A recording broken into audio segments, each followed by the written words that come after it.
You're listening to the Business of Pharmacy podcast with me, your host, Mike Kelzer. Well, hello, Gordon. How are you doing today, Mike? I'm doing well. How you doing?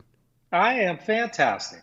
So, Gordon, for those who haven't come across you online, introduce yourself and give the listeners a glimpse of what we might be talking about today.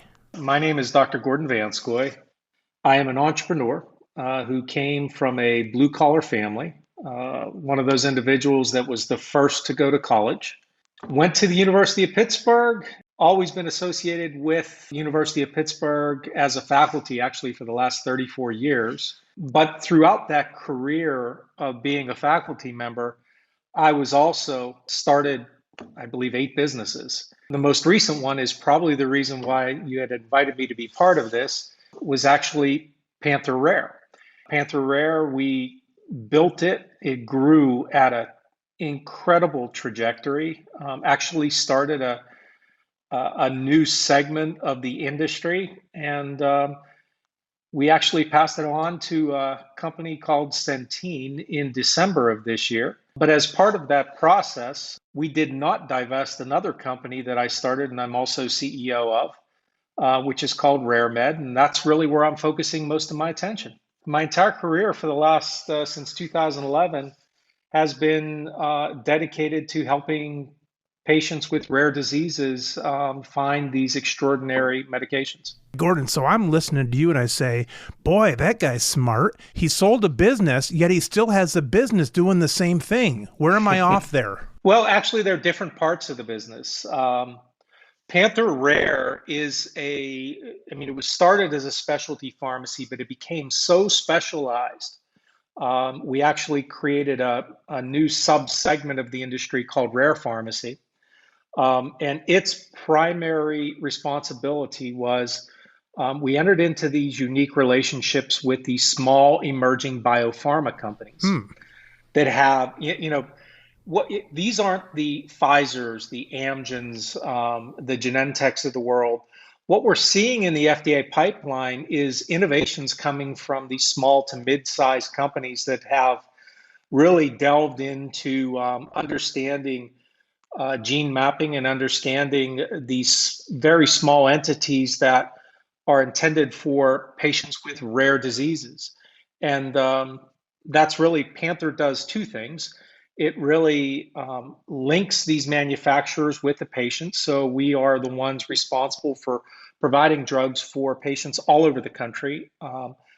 And 2, not only do we provide the drug, but we also provide some services around that drug and making sure that the patients are healthy, because these individuals go many miles to get diagnosed, but then they go home. So we're kind of a bridge to their treatment, not only in terms of their drug, but a link to their specialist.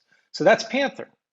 And that entity, because we manage the drug, was a pharmacy. But while we were building and growing Panther, we found out that Panther's primary business model of developing these exclusive relationships with these biopharma manufacturers, some of the manufacturers wanted not just one choice, but may have 2 or 3. 2 or 3 choices of what? Specialty pharmacies. Gotcha. So not just one. So they wanted more than just going with Panther. In the rare sector, there was a industry created, which was called a pharmacy hub. And the hub basically is an entity that receives the prescriptions and basically make sure that the patients have insurance, make sure that they can afford the drug, find resources for them. Then we basically separate the prescriptions and send them to the various specialty pharmacies, which we call a clean script. And that specialty pharmacy or rare pharmacy then fills the prescription and sends it to the patient. So RareMed provides those pharmacy hub and extended services. So think of a spoke and wheel. Panther Rare being the one pharmacy and the best pharmacy, of course, but also you're a hub for other rare pharmacies. Now, let me ask you this then, Gordon. Why would somebody want to go to a different pharmacy and not just Panther Rare? Is it because it's more in their area, or why did these manufacturers want to go with other ones than just say the one and only Panther Rare? It's a function of time. And, as first of all, Panther just started in 2011. And, we got our big break in 2014 in the rare market. So it was a relatively new entity. So as manufacturers, many of them wanted that new innovative approach, but some of them, there's a lot of other national pharmacies that are out there, and they took a little more conservative approach and said, hey, let's try Panther, but let's try these others. So they just wanted to give their patients and prescribers options. And our goal wasn't to look at creating a monopoly. It was to try to create something where we fit every business model out there. And that's why the two were done. But it's interesting, the more we go along, the more people become very comfortable with the exclusive model, and that's all good. When you talk about these new manufacturers popping up, these biomeds and stuff, does any of that have to do with the new ways that computers are used for tests? You hear about almost like these garage, I know they aren't actually made in a garage, but these smaller companies. Have computers helped that? Or if not, why are there so many small ones, small compared to the big boys? Yeah, and I think that goes back to, quite frankly, the FDA. The federal government, as part of the Orphan Drug Act, created financial incentives for entities to actually do research in the rare segment. Think about this rare segment, Mike, as there are over 7,000 rare diseases, right? But only 5% of them have a treatment. So if a rare disease, if you put them all in the same bucket, okay, these 7,000, rare diseases would be as common as diabetes. Okay, but there are these small pockets. And sometimes it's only hundreds of patients in this country, sometimes it's thousands, but it's these small pockets. And this incentive that the FDA created actually stimulated research. And the research gave advantages to the manufacturer, both in terms of patent life for protection, as well as giving them, if they're in the pediatric sector, these vouchers, which actually accelerates their approval, or they can actually take this voucher and actually sell it to another manufacturer and get a lot of money for that. So it actually can financially capitalize the organization. But it was really the government's intent to try to help patients with rare diseases. So what we saw happen is that this act and some of the subsequent legislation caused the FDA pipeline of new drugs to be filled with these new rare, that we call them orphan drugs. And these orphan drugs, because it was financially more advantageous, and we could actually do the research with them, we saw a plethora, and actually, a significant percentage of the FDA pipeline are orphan drugs now. And yes, it is because of computers to an extent. It's also due to gene mapping. It's due to understanding genetics. We started a long time ago with these big molecules that we would find from natural sources, like aspirin. Yes. From a willow tree. The bark of a willow tree. Exactly. Now we have the science and sophistication to know that these targeted molecules actually can be safer and more effective, because we know exactly what patient is opportune for this and what disease works.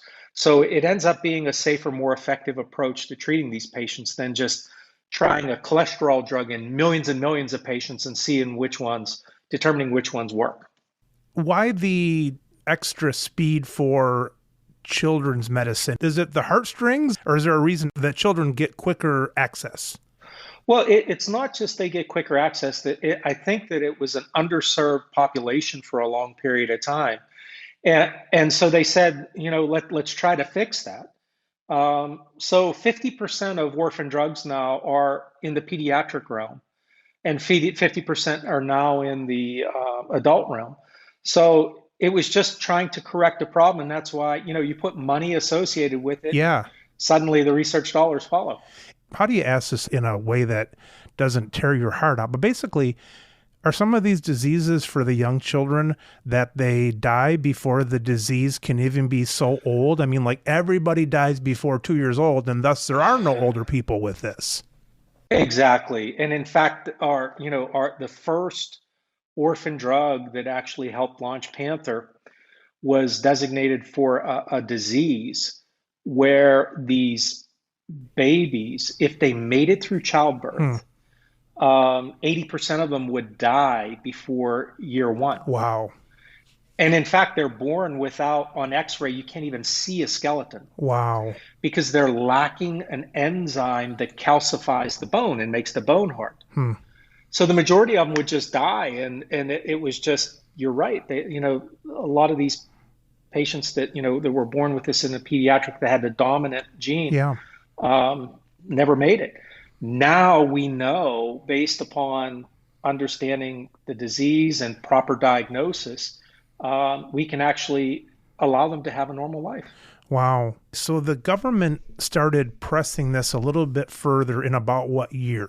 Well, the Pediatric Voucher Act, which again on the children's side, was right around 2012. Okay. And then you saw that coming by starting this in 2011, Panther Rare? Actually, yeah, and the reason why I saw it coming is there was a professor at Duke who actually was one of the biggest advocates of trying to get children access to drugs where they were just did not have access Wow. before.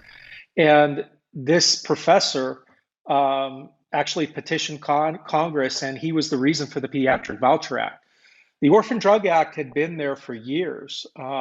So there were some incentives, but the Voucher Act actually provided more incentives.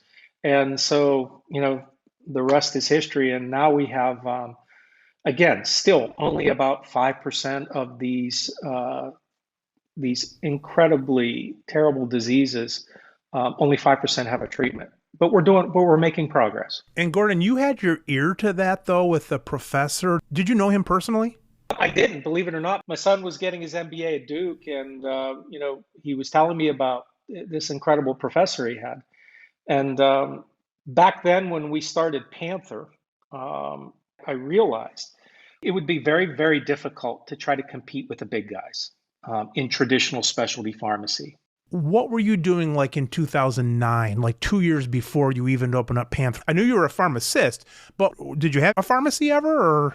Yeah, oh, well, no, I never owned, quote unquote, my own pharmacy. I was a faculty member in the school of pharmacy Gotcha. for 30 some years, and was actually involved with the very first specialty pharmacy in the country back in the late 80s. Wow. This company called Statlanders out of Pittsburgh. But to answer your question directly, let's say in 2009, I actually owned a company that did medical education. Gotcha. And we were teaching doctors the appropriate way to use medications. So I was in different areas. So walk me through that where your son says, "Hey, Dad, here's this idea. Should we do this, do that?" Was it kind of like it came together with that information, or was that a freak that it happened right before that? Both of my sons were strictly business in nature. Okay, that was their focus. And many times, me being in medicine, we would talk about the business of medicines quite often. What was unique about that? And it just happened over dinner that he mentioned this, and I was trying to find a niche for Panther where we could create something new. So that's when the idea came, and we had to create still a traditional specialty pharmacy that wasn't doing orphan drugs for 3 or 4 years prior to our first break. Why did you get into that though? Why did you get into specialty before this big break came along? Specialty's always been, in my blood. We were involved in that first specialty pharmacy back in the 80s. In the late 80s, yeah. And actually, I published the first paper that was published on specialty pharmacy. Really? And that was published in 2000. You're in a conversation with the average Joe, and they say, "Gordon, what do you mean specialty?" I think the pharmacy listeners have an idea, but how would you capture that for the average person, what specialty is? Specialty are expensive medications that have unique requirements, either the dosing of them, the adverse effect profile of them, but the thing that they all have in common, they're expensive. So think of drugs like drugs on television. The drugs that we see all the time for rheumatoid Yeah. arthritis or for Crohn's disease Yeah. or for, think of those drugs as specialty drugs, not your drugs for high cholesterol or Sure. hypertension or headache or things like that. A lot of the pharmacists think that the PBMs kind of call the shots and run the world. In my mind, I'm thinking specialty. I'm thinking PBMs probably have a part in this. And I'm guessing that one is that there's maybe less waste because you guys handle these all the time. And secondly, there's maybe financial things. How did the specialty market come up knowing that probably the insurances, I'm guessing, had a lot to do with this? And maybe I'm wrong. No, you're right. Um, the PBMs do have a big part of it. And that's what, the David and Goliath, when we started Statlanders, the country's first specialty, it ultimately sold to CVS. So that became a significant part of CVS's approach. And when we made that sale, also a Credo and Walgreens and others were realizing that in the FDA pipeline weren't just your traditional drugs that you find at your local pharmacy. These drugs are expensive to inventory. They were difficult to find. So a different distribution model was needed, and that's what the specialty distribution model was created for. But you're right, the PBMs, it became such commonplace, though, that when we sold Statlanders back years ago, specialty wasn't special anymore. It became almost like a mail order pharmacy. It was all about efficiency. It was all about making money, if you would. And that's when I left the industry. I left specialty pharmacy, decades ago, because quite frankly, that wasn't what I was interested in.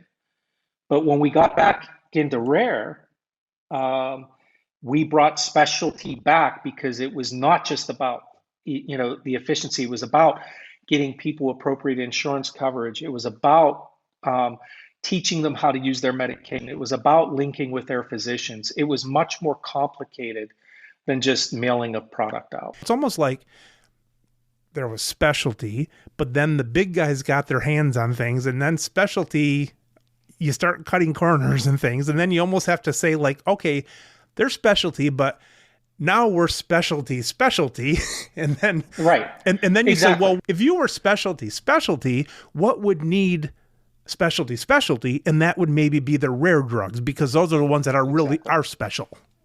Exactly, and think about 40% of the rare drugs are cancer drugs. Okay, so that's a whole sector of these, these life-saving drugs that you don't get from your local pharmacy, right? Right. And that's what, where we came in, not only on the oncology side, but also on, the 60% of non-cancer rare diseases. What would you call those? Like genetic things? Or are some flukes? Well, most of them have some genetic component to them. There's no question about that. And that I would say the majority of them do. And it's interesting when you identify if somebody gets diagnosed in a family with one of these rare diseases, they'll actually do, they'll go and genetically test every member of the family, because many times they'll find that generations ago somebody died or had a disease that they couldn't diagnose. Yes. And now the person knows, so that their offspring, they now know that carry this risk, and now we have an option to manage them. Are any of those drugs given in utero?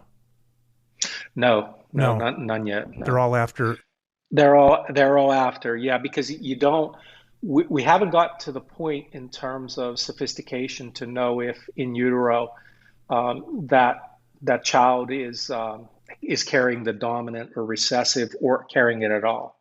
When the baby's finally born, then most of these are going to be not just like, here's a shot and you're done, or a lot of it like repeat drip stuff? Well, the one disease state that I talked to you about, where the babies are basically born with a soft skeleton, right?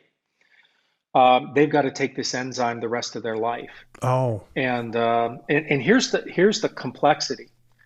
The drug itself, you have to ship it cold chain. So you get it, between at 4 and 8 degrees, okay. and it has to actually go to the patient, at that same temperature. Gotcha. So it's not like you can just ship it with UPS or FedEx in a regular box and everything's fine. So it's a very, it's an injectable drug. It's injected 3 to 4 times a week. We have to teach the parents how to do the injections.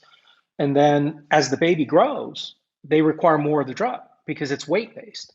So we have to do constantly changing dose. And then once the baby, think about it, so if we started in 2015 with this drug, those, maybe a baby that was 1 year old is now 6 years old. And they will need it the rest of their life. Or in our city, there's IV center or something like that. It's not quite a hospital, but it's like what would you call that? Injection something, or I forget the word, infusion site or so on. Yeah. Do they ever have the drugs go there, or is yours mainly house-based? Ours are mainly house-based, and they're not all injectable. Ours are mainly house-based where, sometimes we'll send a nurse into the home and actually do the injection. Sometimes we would ship it to the house, teach the family if it's a, sub-Q injection, and the family, does it then. But to get back to your former point about, well, is it a one-time shot? The really, really exciting thing that's on the horizon is called gene therapy. And gene therapy, the hope of it is that actually you can inject what's called a CRISPR into a patient. And you can actually modify their genetic structure. And, the hope is for cures. We probably have 3 or 4 gene therapies that are out in the market. They haven't come out as fast as we hoped. One is for a certain type of blindness, and there are several others. But, the problem with these that we're dealing with is it costs so much to develop these drugs. And for a one-time or a short course of therapy, the folks who created it have to recover their cost with it. So they're millions of dollars, some of them, for a maybe a one-shot deal. Is that where you'd say a good society takes care of the most needy? If you did like an insurance thing, like car insurance, they would say, no, we're not going to pay for this. Let so many people die because it would cost this much more to do this to the cars or something like that. The car manufacturers and all this. Is this something, though, where the government says, yeah, it saves a life or two, but we're going to spend extraordinary amounts of money to do this? Or who pays for this? Still the insurance companies now, okay? And one of the insurance companies is the government. Okay, think about Medicare and Medicaid. Medicaid primarily for the babies. But here's the unique thing about this. If you can cure somebody of a devastating disease, maybe you're saving a lifetime of hospitalizations. The direct costs associated with some of these devastating diseases can eclipse what the cost of the drug is. And these are small populations. When you think about when you get insurance, right? Think of the bell curve, okay? When they're, if you're an average person, it costs them, the same amount, as the next person. Well, there's some people that don't use any insurance, right? It doesn't cost them anything. Then on the other end of that, they actually have actuarials. It's already embedded in your premiums. They know that there's these gene therapies out there. They know that there's orphan drugs out there. They know. So it's part of it. And we've never, and this is the honest to goodness truth, have had a situation where we've had an insurance provider turn us down for coverage. I'm an insurance company, and I only care about money. Let's just say I'm this insurance company that it's only about money. I'm not even allowing anybody in my company to tell me any sad stories. It's all money. Can an insurance company say, we'd rather have this person die because that's cheaper? Because Gordon says that we can either pay this million up front, or it's going to cost 2 million to have this person live out, but we're hoping they die. Is that what they're thinking? I'm not sure what they're thinking, but I will tell you this. That scenario isn't far from, some realities. And I know that there have been patients denied certain cancer chemotherapies, and you've probably seen it in the paper where they've had a petition, and those are orphan drugs. So I mean, there are situations where that's occurred.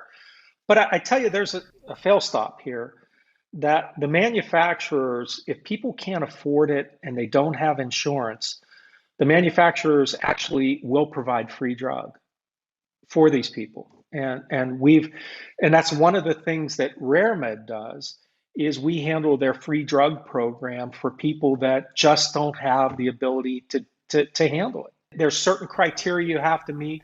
But again, where we've had situations where the patient hasn't been able to afford it or doesn't have health care, I've never had a situation where the manufacturer didn't have the compassion to provide the drug for the patient. And it might even be something that the manufacturer and the insurance almost like, hey, we're going to buy this, but we're in this together almost, to help this out. And so let's come up with something here besides throwing in there, let the person die as the best scenario. The PBMs and the insurance companies love rebates, right? You've heard of this whole rebate fiasco. Rebates haven't hit so much in the orphan drug. It's much more transparent. Oh, it is. Okay. Yeah. Oh, it's much, much more transparent. However, when a PBM agrees or an insurance company agrees to pay for something, and let's say they're acting on behalf of an employer. So sometimes, insurers, for self-insured employers, sometimes we don't know what number goes back to the employer. We just know what we get paid. Yeah. So there's still that intermediary. Gotcha. So the manufacturer, and rightfully so, you said that they have maybe a heart, but it also might be a heart because there's some workings in the background that you don't know all the things that are going on even between their. Exactly. We know they're going to come out ahead somehow on this, or else they wouldn't be in business. They wouldn't have any stockholders. Exactly. So, Gordon, I'm always a big fan of something that's called something like Panther, and it's not called something like American Health, blah, blah, blah. We all think we're getting so creative, but all those names sound the same. So walk me through the origins of Panther, the naming, were your sons involved? How did this come to be, and how did you make the bold move of doing a non-medical name in the age of everything either being a medical name or being some made-up name that you're hoping is not a name from a different country language that means something different 3 years down the road, Like some of the drug names, yeah. We had a company in Grand Rapids. It was named kind of a derogatory name for one of the ethnic groups. And they didn't really know it because it was associated with their product. And they ended up changing the name to something that was you can't go wrong with. So why was that? The naming, how'd you come up with that versus this oddball name or something that sounded too medical? Yeah, it was interesting. I had just semi-retired. At a relatively early age, I had just sold a company, the medical education company, and I was taking care of my wife, and we were down in Florida, and got a call from a couple former students. Remember, I'm always associated with Pitt University, and I probably have taught thousands of people, and that's why I love dealing with teaching the youth. Because that's where I get all of my drive and ambition and hope for the future, right? It's contagious. So get a call, and the former student said they were in practice, and they said, "Hey, we know you started this, you were involved in the starting of this company, at the very beginning, and we'd like to create a specialty pharmacy." And I kind of chuckled a little bit, but they were brilliant students, and at the time, back then. Pharmacy students or business students? Pharmacy students, and 3 of them. And I said, send me your business plan, because that's one of the things I taught was business plans in medicine. Yeah. So I got their business plan, and it was about, it was a different twist, but I read so much passion in their business plan that I said, I'm going to fly back to Pittsburgh, and we're going to, we met at a little breakfast place called Eaton Park in a place called Squirrel Hill, and we had breakfast. And I listened to them why they wanted to get back into this business. The business of Specialty drug, which they know you had sold one in late 80s. Well, that's when I started in it. We sold it in the 90s. And they remembered that company. Yeah, because I taught them. You talked about it. Gotcha. Yeah. So they knew it. So had breakfast with them, saw just the sheer talent and passion that just made me feel alive again. And so I said, let's do it. You guys, we're going to bootstrap this company. We're going to try to find a niche where it's not going to be the David and Goliath situation. Because remember, what's going on in the market out there. The big guys are, the payers are reducing how much they're paying pharmacies. When you're buying from wholesalers, if you're not big, you're paying the highest price for everything, right? Right. So, the little guy's just getting squeezed out completely. I said, we've got to find a way to create a unique business model. Even in specialty, you needed to be unique. You couldn't just say we're specialty. We have to be unique in specialty, even more so. 100%. Because the margins were just driven out, by the big guys. When you're both the payer as well as the pharmacy. That doesn't work out. Well, it works out for them. Yeah, it does. And, God bless them. And so we started this, we bootstrapped this company. One of my junior partners had a garage, if you would, up in Beaver County, Pennsylvania. So it wasn't even close to an airport. But it was, pretty much free rent because it was the downstairs of this building. Upstairs, a nun lived who would gather our mail, whether we knew it or not, and give it to us about every 3 or 4 days. But that's where we started, and we bootstrapped. I personally lent the company money to get it going.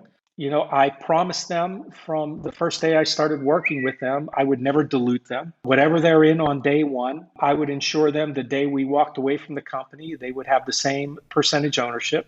Could have done that countless times. If you were Schiff, how could you have done that? In the operating agreement, right, the rules of how you run your business, because I was majority owner, I could have said, we need $5 million more of a capital call, right? Well, if the guys don't have $5 million, I own a higher percentage of the company.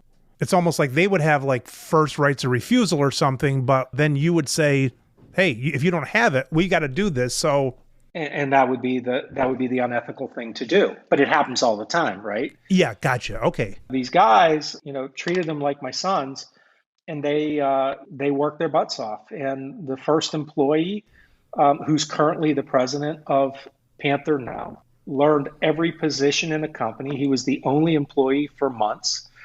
And myself and another partner volunteered. We didn't take a salary whatsoever for years.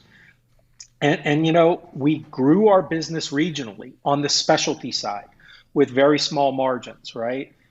It's not what we wanted to be, but we had to get payer contracts. We had to develop a relationship with the wholesaler to buy drugs. Kind of just kept you moving in the right direction, but you knew it wasn't your thing yet. Exactly. Then comes 2014. A friend who I had from the medical education world, we did some very good things in terms of education for them. He was in the pharmaceutical industry. He left a big company and went to work for one of these startups. It was me who called him. And I said, would you be interested? And the rest is history. He took a chance on us. We had never distributed an orphan drug before that, ever. But he knew through my reputation and integrity, he was willing to trust us. And we knocked it completely out of the park. You sort of knew this was coming from the other professor.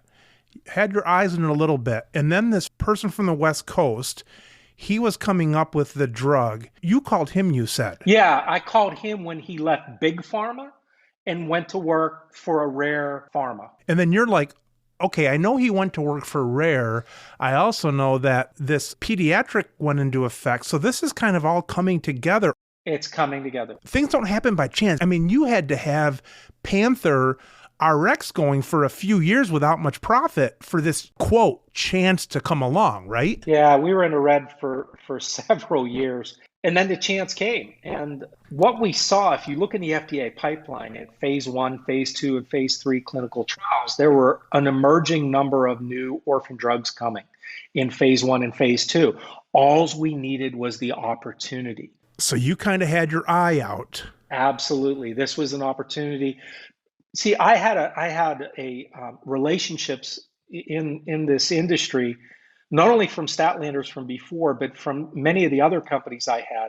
And trust me, the world of medicine is a very small world. Okay, and the key is if you've got a great reputation, which thank God I had, people remember that, and that's what happened with this gentleman, and he gave us our break, and the rest is history.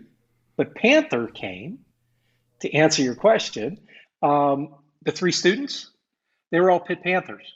Pitt Panthers. That came when you said the Panther. Pitt, then I'm thinking about that then. And Panther was perfect because it was, first of all, it had the feeling of a living thing. And it could be aggressive, but, it was still a cat. And it was one where we felt that, we put a little X after the R at the end of Panthers, which made it RX. And we felt it was unique in the industry. No one else was doing that. And that's what we did. You mean having like a name versus one of these American medical something or other, or this name that no one's heard of before? Exactly. And that's how Panther.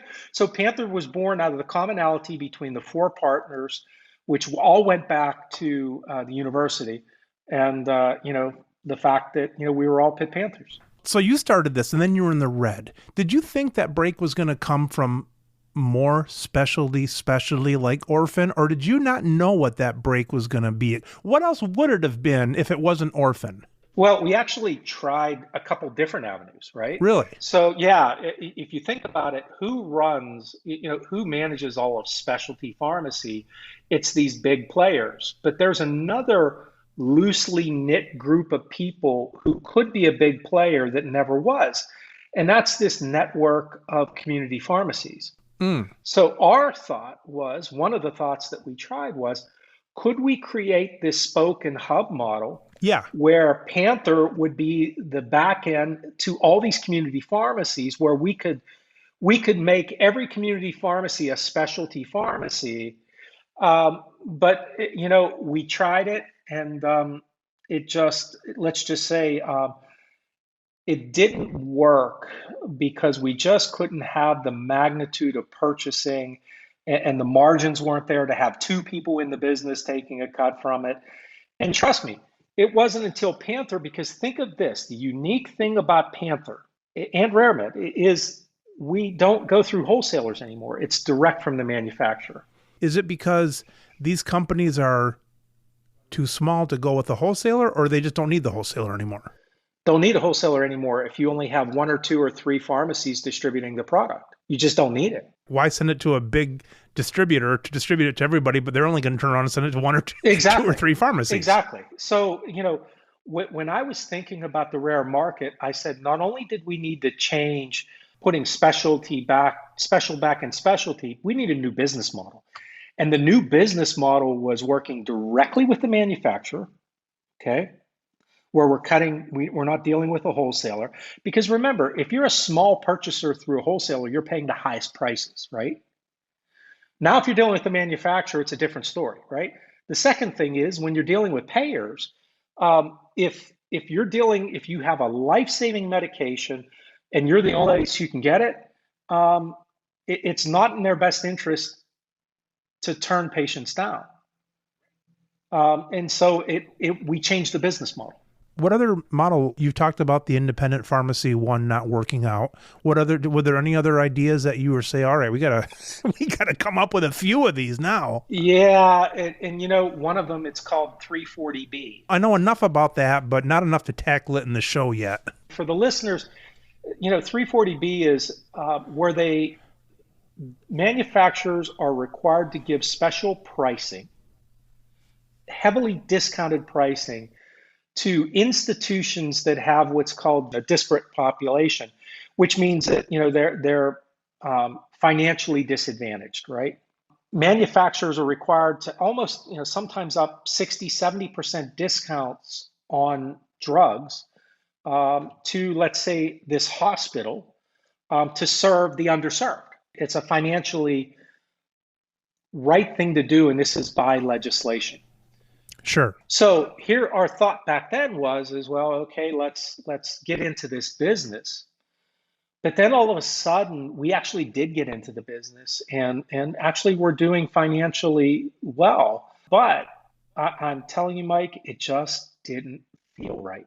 Thus my reason not for doing it yet on this end. Yeah, it just, we were making money on something that was intended for just patients that were disadvantaged, but you were making money on other people, which, we just said we didn't want our names associated with it. Right. And we thought it was going to be a short-lived business. It still exists out there, and people are still making money on it. But I tell you, it's kind of like rebates and PBMs. Someday transparency will come where, I don't know if everyone's doing it with what the intent of the law is. Yeah, that's as deep as I got, because I was actually going to have a 340B person on the show that helped companies, set up and things like that. Yeah. And I wrote her back and I said, thanks, sorry about this, but I think if I have this on the show, I'm going to have to do like both sides of this. And I think I need somebody who is more maybe on the political side than somebody who has trying to make their business work for this. And I said, I don't think I can do you justice. I don't know enough about it, but I know there's some controversy on it. Yeah.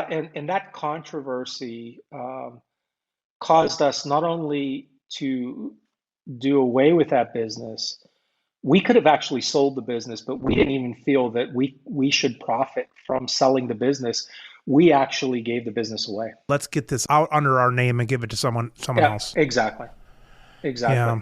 And actually, there were some community pharmacists that we knew that we thought were legitimate, ethical people that would do at least a good job with. And we still thought it was going to be short term, but they're still doing the business, which is good, and God bless them. But someday there's a day of reckoning coming for 340B2. Great intent, intended for all the right reasons, but there's just too much money being made. Are there some pharmacies that maybe can get these drugs to the underserved where the hospital couldn't, and that's why they're getting those prices? Is there like a good, idea behind it that got abused, right? There is. But when it becomes a business, and business people get their hands on it, suddenly the intent gets lost. There's loopholes and things. Yeah, and it's all about taking a product that they can purchase for very little and selling it to as many people as they can. Was the intent of that kind of distribution, was it to get it into disadvantage, but now it's gone further than that? It outlived or outextended its true purpose kind of thing. I think there are instances of that, and there are also instances of the right people benefiting from it. But we don't know. We just knew it wasn't us. So we tried the 340B thing. We tried the specialty, what we called at retail. And there were several other things, but it wasn't until 2014 where we saw this game changer coming. When you said you went in the red, Gordon, did that take longer than you thought, or were you prepared to get in the mix? Because like you say, you knew you needed the associations. You knew that this wasn't something you could, turnkey. You couldn't do this overnight. You needed the background. How long were you willing to, how many years did you think you needed of background? And when would you have said, all right, guys, we've been doing this for 15 years now, and we don't need this much background? When did you need that break to happen? Was it like 2 or 3 years you knew something better come up? Well, we were probably in it several years before we turned to black. And it was because the hard work of my partners and, the people that we brought on, where we were able to build a regional business. But, I'll tell you, when do you call it quits? I haven't always been associated with businesses that made money. Any entrepreneur, it's not about all the successes you have. It's, sometimes about things that just didn't work out. And, with this one, at least, we had the inkling, even after year one, that regionally we could do, we seem to be doing okay. Our primary goal was to pay the one pharmacist salary and break even. And I think we did that in year 2.5, something like that. Gotcha. And so it's not like you were in the red with like 30 No, pharmacists that you no, were trying to like these no, companies like Amazon takes losses no, on. no.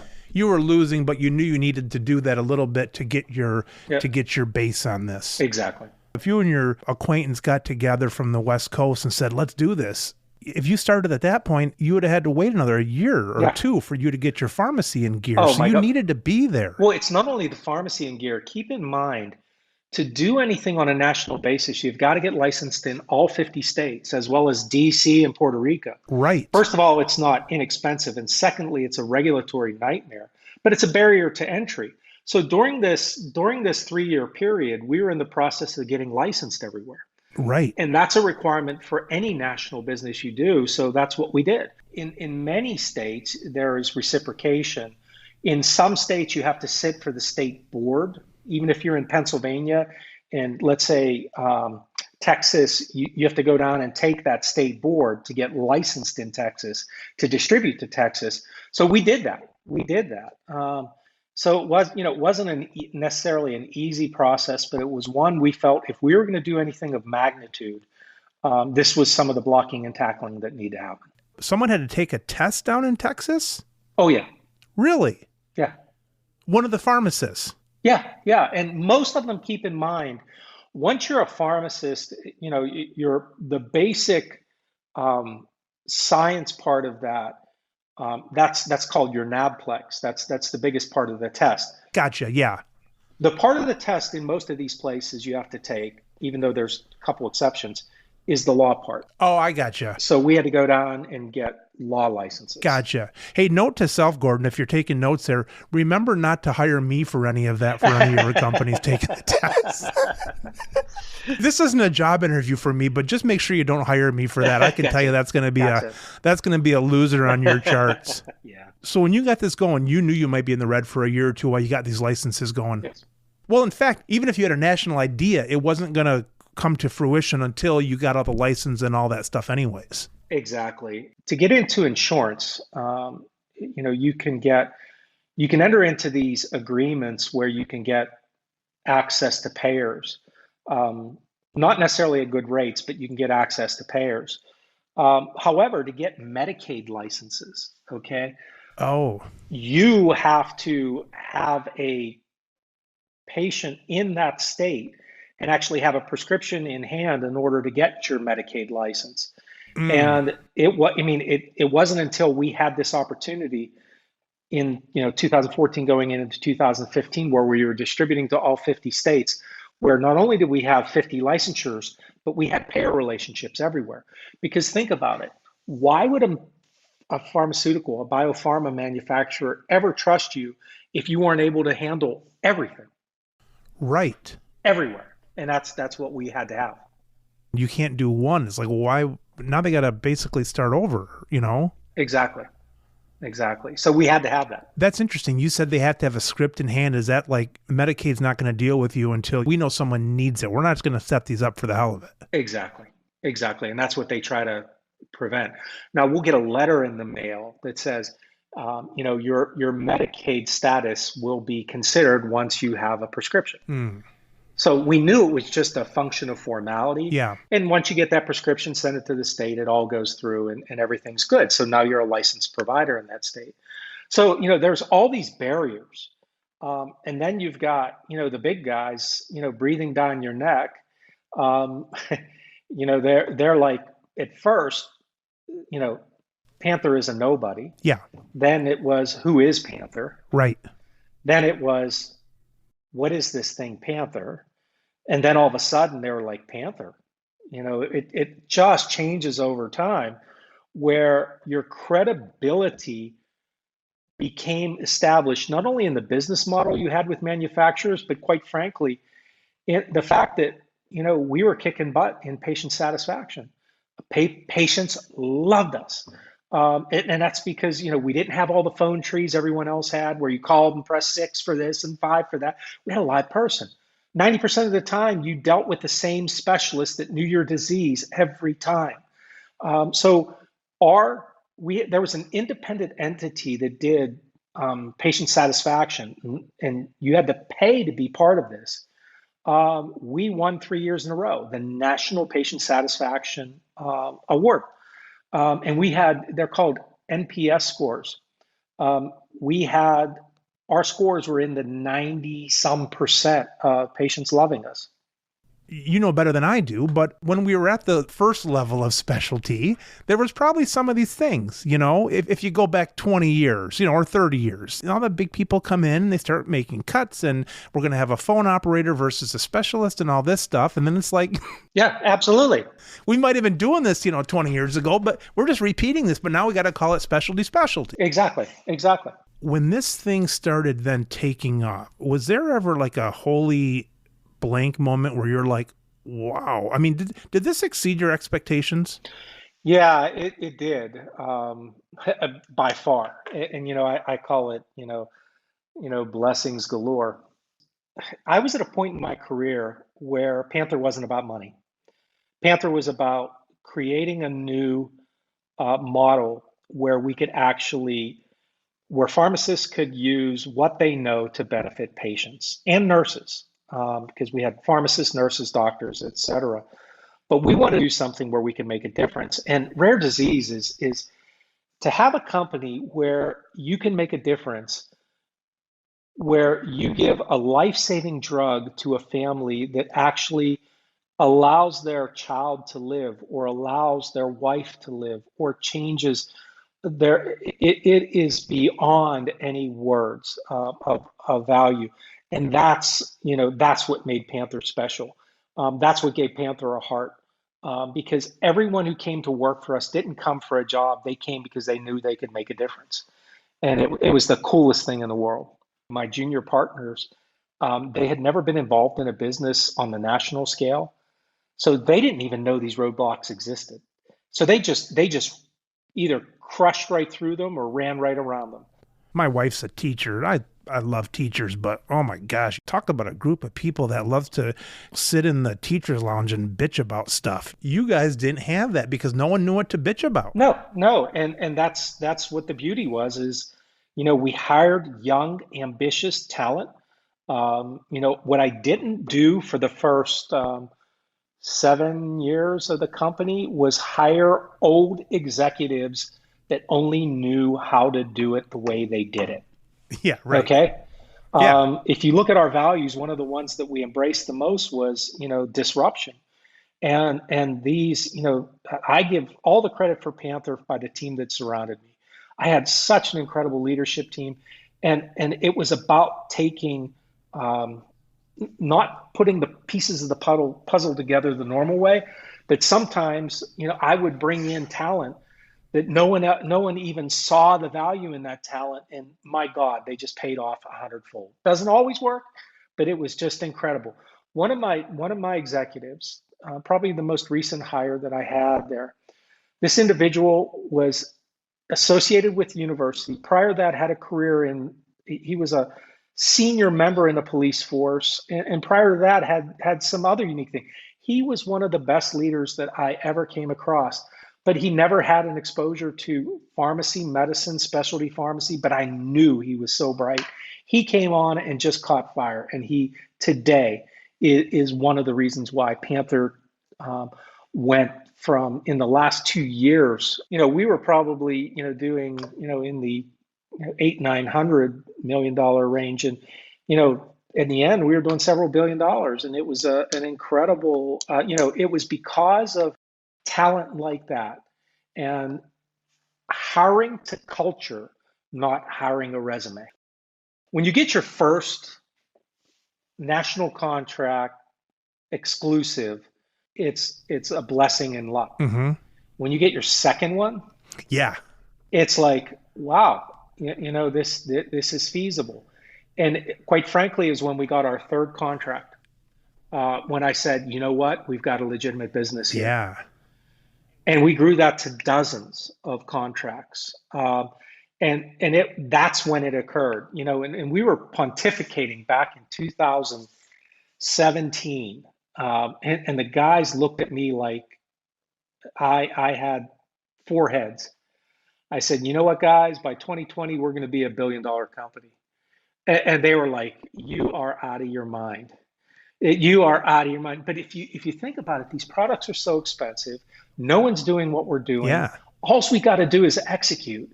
And if you do it, it's going to happen. And that's what happened. When you took that little break and you kind of thought that maybe your career was, maybe it would just be smoking a cigar and pontificating from, your lounge chair. Yeah. On a personal level, was there any challenging stuff like, I didn't think I had to do this crap anymore, or was it all okay? Well, let me tell you the honest to goodness truth. I attribute Panther to one thing, and that was my wife. I was semi-retired for 3 years in Florida. Not 3 years, 3 months in Florida. It felt like 3 years, maybe. 3 months. It really did, because the whole concept was, I'm going to come down here, enjoy it with my wife, and we were going to boat and fish and all this. I suddenly realized that there was no peer group here. Right. Everyone that would have been a peer was 2 or 3 decades older than me. Most of them were golfing, and so all of a sudden, my wife came to me and said, I think you have more to give to the world than you've given. How old were you at the time? Oh, wow. God, I would have been like 50. Yeah, and these guys are all 65 or whatever, or 60 or whatever. Yeah. I was 48, I remember. So she came to you and said you had more to give. Yep, and there were two parts to that. Part of it was the giving part. The other part was the fact that I was giving too much to her. So too much of my time to her. She didn't like that? Too much of a good thing can be not a good thing. So she wanted to get rid of you for some time, right? Yeah. Well, she had her own life. Yeah. She had her own things, and I was just constantly around, and so she just gently encouraged me to go up and meet my former students, and she said, let's do this, and I said, okay. And that's the honest to God's truth. And it was because of my wife, Beth. Wow. That I got back into this. And as soon as I got back into it, I'm telling you, it was like, I've never done drugs, but I imagine it's like the feeling of doing coke. That's great. It's just this high you get of just, putting a business back together and seeing people succeed. And the most rewarding thing, aside from serving our patients, was filling the parking lot. Yeah. Just seeing the cars fill the parking lot. Yeah. And Mike, we got to a point with Panther where we had so many employees, I had to hire a valet. Wow. Because either I had to transport people from another parking lot and get buses and deal with insurance and all that, or I had to get a parking valet and double and triple park people. How many people were around? Well, a couple hundred, but a couple hundred was a lot for what we were doing. It didn't require thousands of people, right? Because remember, small populations and high touch. It wasn't automated. That was all on one building / campus, right? I mean, you didn't have like something across town or anything like that. They were all right there. No. Actually, when we expanded, where we had this issue with parking, I did get another building, and the building was 5 minutes from this current building, and we built a brand new facility. And then we got a satellite facility or duplicate facility in Ohio, so that if Western Pennsylvania was to blow up, we had to be on a different power grid. So, a lot of this wasn't about necessarily needing room, but it was about reassuring our partners that we had the capacity to survive no matter what. Yeah, you got to start thinking about that stuff. Yeah. Because when COVID hit, we had no choice. Right. There is no such thing as shutting down. We stopped serving patients. People get sick and get harmed because they can't get their drug anywhere else. Were you CEO during this time? Was that your designation? Yeah, I was CEO chairman the whole time. And you went from there to selling. Yep. If you didn't sell, would there have been a time where you said, I don't want to do this day-to-day stuff, or would that have been okay for another 5 years or whatever? Mike, I was so blessed because my philosophy in leadership, was very much like Steve Jobs. I hire good people and I expect them to do their job, right? I'm not a micromanager. So I was able to be CEO of two companies from Florida for a company in Pennsylvania. It's commonplace now with COVID and everyone being decentralized. Well, back then it wasn't. You were still down in Yeah, Florida, whole time. bothering your wife down there, Yeah. just having more to do so she could go out and have some fun. Just because you had no friends down there doesn't mean she has to stay home with you all the time. Exactly. So but I was traveling back and forth to Pittsburgh, family still in Pittsburgh and friends still in Pittsburgh. But I was, just being much more engaged. And yeah, and it was a situation where it just worked out perfectly. But it was one of being virtual and having a team on the ground that changed over time. I had the most fluid organizational chart you'll ever see, and it changed very often. But I never had a president, never. I wasn't into giving people. It wasn't about people titles. I wanted people to embrace the responsibilities that they had, not grow into something they thought it was going to be. So, Gotcha. the whole time, it wasn't until December that we actually had a president, and the president was appointed when I transitioned to less responsibility, and it went over to the new company. Gotcha. But I had general managers before that. I had executive vice presidents before that, Gotcha. et cetera. So these people ran the day by day. I was a 24/7 person. They could call me anytime. I hated scheduled calls, hated them. If something was going on, call me, tell me what's going on, text me. That way, at any point in my life, I know everything's good unless I hear from someone. I did that, not from the best mental position. Mine was always like, I don't want to go back to a bunch of people bitching at me and have this bigger thing. But yours came from a better angle. But you're right. If you have a problem, let me know. If I don't hear from you, I'm assuming that we're doing okay. Absolutely. And texting was my mode of communication for 80% of communication. And short text, they had to get used to that. Yeah. I mean, like 2-word text. Yeah. Because, at first they thought I was trying to be intimidating or something, but it's just a function of efficiency. So, they got used to that. We got in a manner of reporting where they actually began learning to they began being able to predict what I was going to say. So it was a self-directed group of incredibly talented people. Once they know your method, then they're almost checking off on you. They're kind of looking at you, and you kind of give a figurative wink, or a head nod, and there they go. Yeah. And if all 5 of them agreed on a subject, I don't know of one time when I disagreed, because if you have 5 brilliant minds that understand something that's going on better than I do, I'm not going to question. Yeah, exactly. So Gordon, I go on your, well, let me put it this way. I look up your name online, and we have all these Entrepreneur of the Year awards. Congratulations on that. Thank you. Here's what I want to ask you. If you, or when you have your book come out, what are the chapters that you would have written that you think are maybe a little bit, maybe you didn't invent those methods, but you don't see them in every book, like look people in the eye and shake their hand and call them by their first name and all that kind of stuff. If you were writing a book, what things, without repeating the cliches, what would your chapter say? Or what would your list be? I love this, Mike. One is approach. We had extremes of approaches. The junior partners were all about getting the work done. And I was all about, this was a poker game, okay? And let me tell you what the difference in poker and poker tournament, okay? Poker is what most small entrepreneurs are about. It's about winning on a daily basis, winning that deal, winning just a confined win.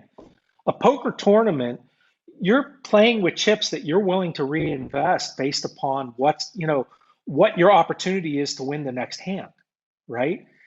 That different approach made all the difference in the world.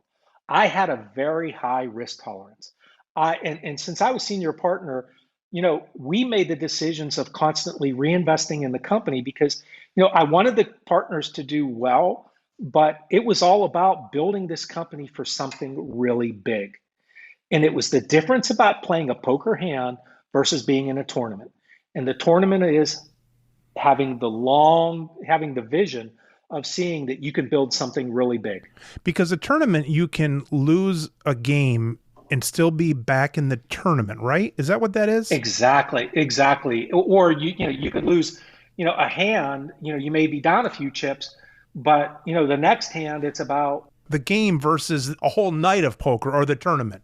exactly, exactly. That was the story about approach and risk tolerance. A lot of people think entrepreneurs are risk takers to win the one game, and if they don't, they'll lose. I think a lot of people don't understand that entrepreneurs, they don't like uncalculated risk. They like risk, but it's got to be calculated. And in the end, you want to win that tournament. You're not going to throw it all away in one hand. And if it doesn't go, you're going to go live on the street. 100%. Example, the 340B discussion we had, right? Yeah. It wasn't worth it. I'll give you another example. The PPP money. Yeah. We didn't know what was happening at the beginning of COVID. We applied for the PPP money. We were awarded the PPP money, to the tune of a lot of money. Yeah. Could I, in all conscience, keep that money knowing that my business was still doing okay? No, we turned it back in. So that's the poker tournament approach of saying, hey, I don't want to just win this one hand or take this money off the table. It's about reputation and integrity. What's the next chapter on? It's being detached. And what I mean by being detached is because I lived in Florida, I did not get involved in the daily drama associated with my team. Wait a minute. You're saying there's team drama? Yeah. The thing I dislike the most about. Yeah, I'm sure you've had your fill of that. But being detached allows me to look at things more objectively. Mm-hmm. Allows me to look at if there's a squabble, if there's a territory issue, if there's something that has more emotion than fact to it. By being in Florida and not being there all the time, yeah, it made a world of difference. You're weighing ideas, possibilities, directions versus weighing that Sally looked at you this way or Bob looked at you this way, and you have this feeling of this and that. It's like, no, you're still going to weigh all this stuff, but it's going to be detached into its objectivity. Now, it might be some subject, I mean, a little bit different for people and things, but you're not looking at expressions or relationships or all that. It's just objectivity. No, you're absolutely right. And I think that helped immensely. You have some issues with a business, and I'll give you an example of this. When you start with 3 young, ambitious people, you find out that companies often outgrow talent. And what I mean by that is somebody may be a good general manager when you have, 30 employees, but when you have 150 employees, it just might not be the right person. So I juggled to find the right fit for where people are. And it only was because of that objectivity. It also was the fact that, I think if I had too much of an emotional attachment to people, I wouldn't go in and walk in and say, hey, Joe, you're no longer the general manager today. You're going to take over sales. And because all of a sudden that emotion isn't there. And they get used to that. They did. And they ended up benefiting it in the long run. I use that in my store example where, it seems like employees come in and they can make decisions for themselves when it's just like, hey, this new job I might get, I'm putting my 2 weeks notice in because that's a 51% better. Your pharmacy's still 49, but this is 51.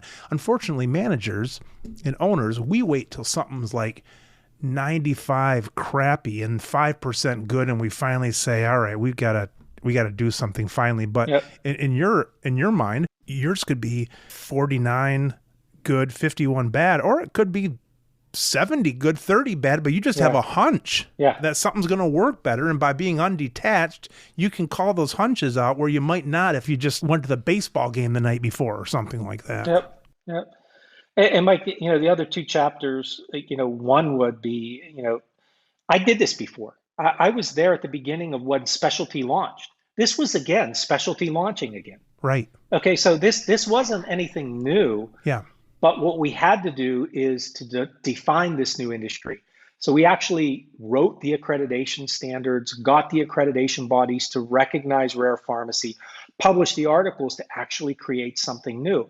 But I'm telling you, customer service and providing clinical care and good care for patients is nothing new. That's the recipe. It's all about. I'm not an efficiency guy. The guys who focus on driving every nickel out of something. I'm all about, if your patients on a national level are telling you you're the best, the manufacturers will come to you and the payers will work with you. It's that simple. That was like the next chapter. And the final thing is focus. Once you find something that is going to be your bread and butter, detach yourself from everything else. So when we found out we were rare and we knew that this was going to be an incredible opportunity for us, we divested of all of the other business and just focused on rare. Even though there were other opportunities that came that could have provided margin to the business, we said no. At first, 2012, you weren't rare yet. You were just Panther. We were Panther Specialty. Panther Specialty. And then Yeah. you made an official name change at some point? Yeah, we made a name. Yeah, 2018. Panther Rare. Yep. You changed it right over to that. Yep. And that's when we relaunched our the website, and then 1 year after that, we proposed to the accrediting bodies a new designation for pharmacy, and that was to ACHC and URAC. And they, we work with them to create the new standards. When did you officially launch RareMed, Gordon? I believe it was 2017. We actually had a company like this in Panther, but our manufacturer partners were nervous to use this hub in Panther. How do you send all these scripts in to be sent out? It's kind of like our previous story about the payer PBM, especially. They said, we can't do that. So if you create a separate company that's not named Panther, but has the same culture, has the same focus, you do all that, we'll come. And they came. It's growing faster than Panther did.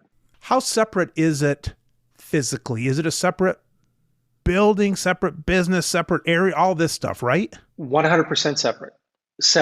Separate payroll, separate operating, separate system, separate. Is it separate buildings? Oh, yeah. Yeah, it's totally separate locations. So if you look at the websites, we have RareMed's probably 10 minutes from Panther. If the manufacturer said, do what you want, we don't care, would you have made it that separate, or would you have maybe cut some corners by not separating it as much as you are? I know in my heart, I would have, followed all the rules for the appropriate separating of scripts. But there's precedence, Mike. I believe it was Diplomat had its own hub internally, and everyone questioned. And I didn't want that same stigma of, that, what is it, the fox in the hen house. So we created it separately. Now, for the first year, we had shared services in terms of, business things, payroll, accounting, and that type of stuff. But after the first year and a half, we transitioned completely over. And actually, I took several of the talent at Panther who wanted a new challenge, brought them over to RareMed. They same culture, et cetera. So that's what born there. Do you have much company swapping? No, it became a problem about a year or two ago, where we'd post a position at one company, and it's not even that it was a career development thing. It just became really, the grass is always greener type thing.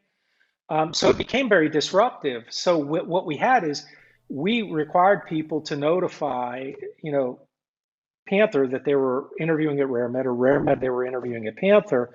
But today, because they're separate companies, we literally have an agreement not to recruit, and they have an agreement not to recruit from us. How many people at RareMed now about, Gordon? Over 100.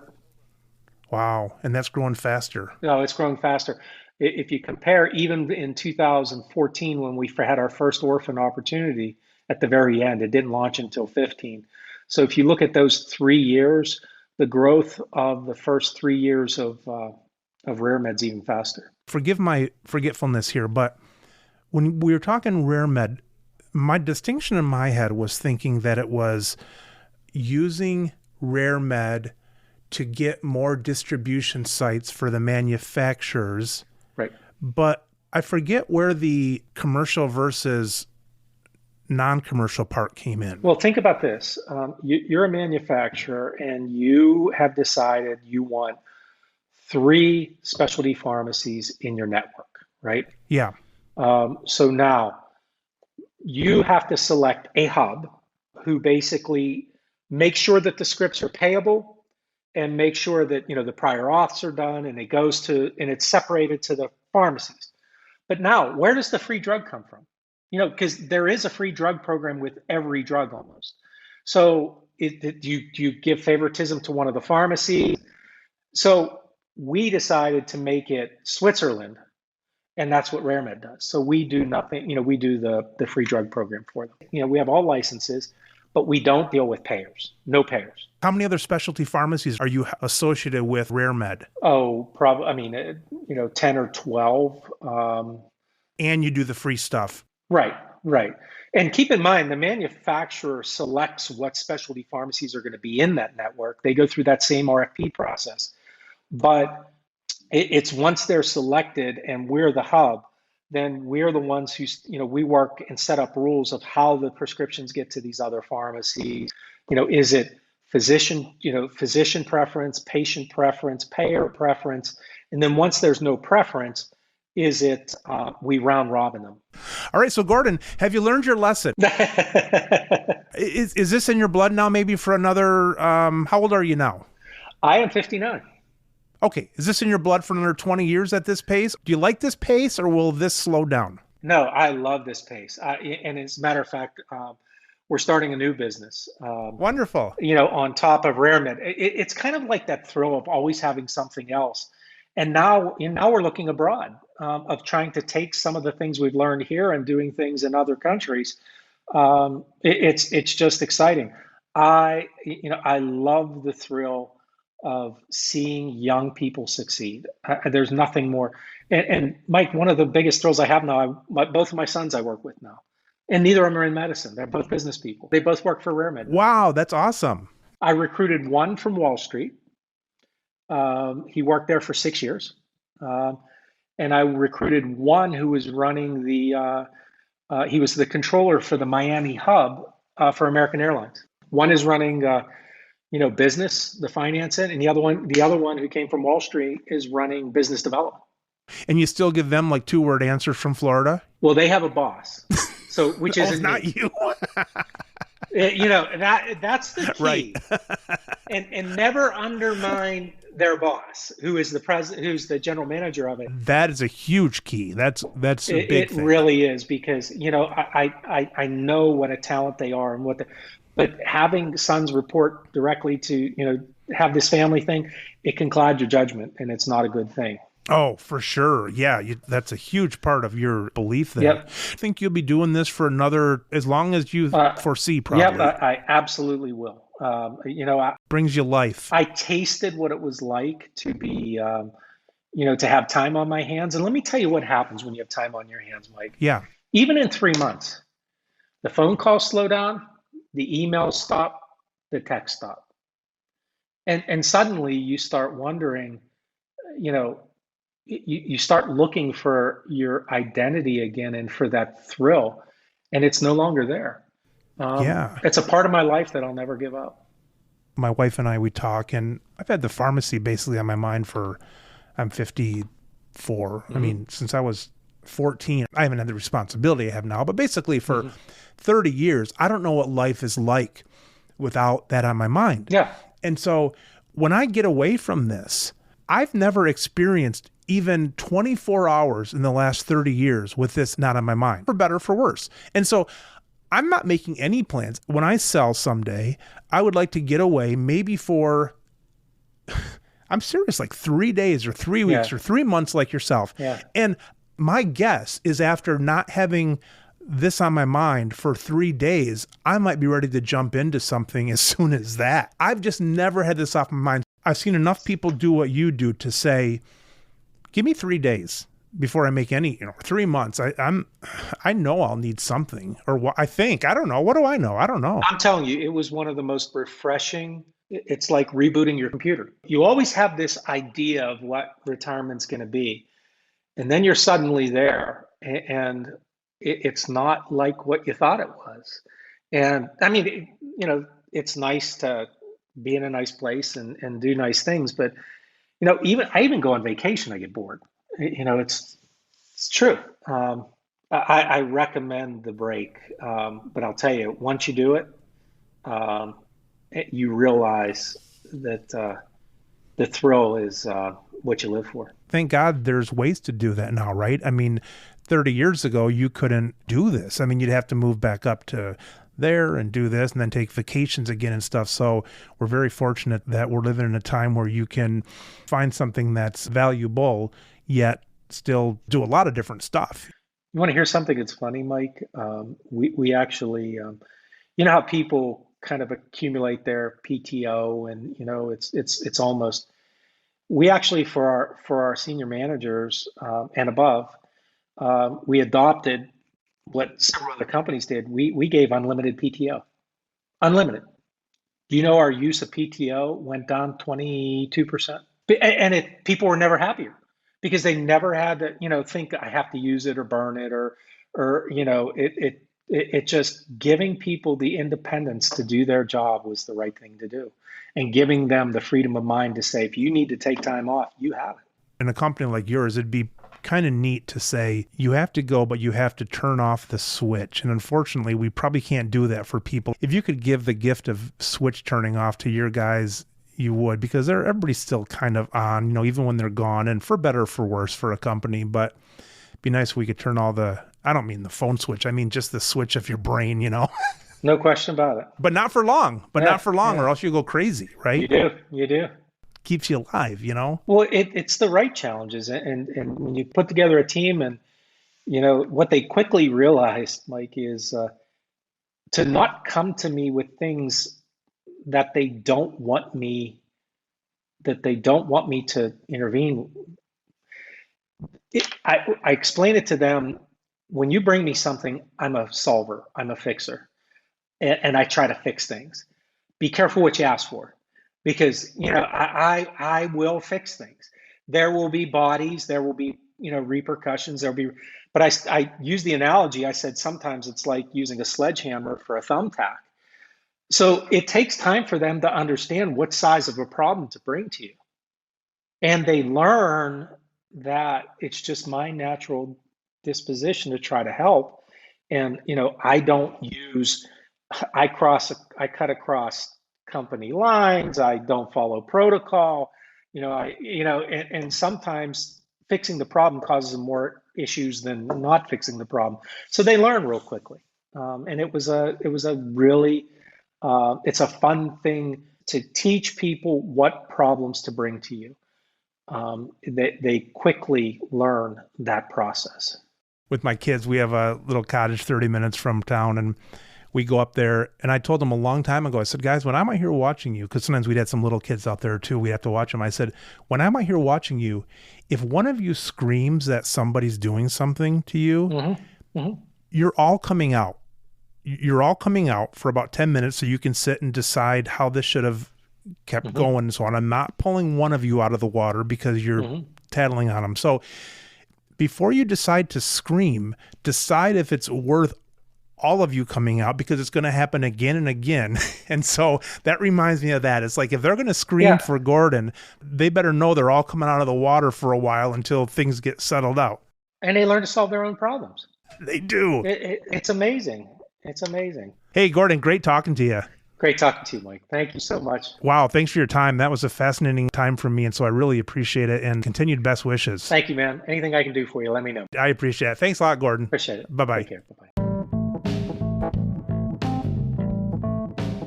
You've been listening to the Business of Pharmacy podcast with me, your host, Mike Kelzer. Please subscribe for all future episodes.